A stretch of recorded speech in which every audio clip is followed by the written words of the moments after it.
purger, puis c'est ce qu'on entend sur le plateau. Oui. Vous êtes d'accord avec ce côté binaire ou c'est plus compliqué que cela? C'est très compliqué du fait de l'agrégation de tout le monde qui est là, c'est évident, mais en substance, c'est ça. C'est deux camps qui s'affrontent. Moi, je vais vous dire quelque chose. J'étais il y a 2 ans à peu près, avant que les hostilités commencent en Syrie. Je me trouvais en Angleterre par hasard pour d'autres choses, pas du tout de la Syrie.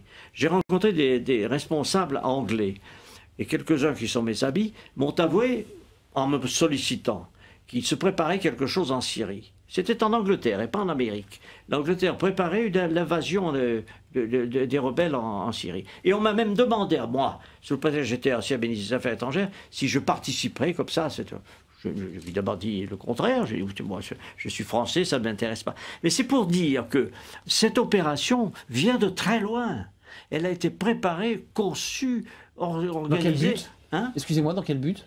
L'idée de renverser Bachar, c'était quoi le but? La finalité? Mais dans le but très simple, de destituer le gouvernement syrien, parce que dans la région, il est important de savoir que ce régime syrien a des propos anti-israéliens.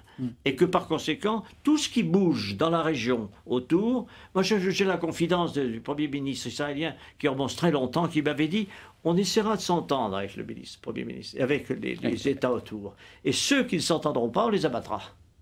C'est une politique, c'est une conception de l'histoire. Pourquoi pas, après tout? Mais il faut le savoir. Frédéric Helbert.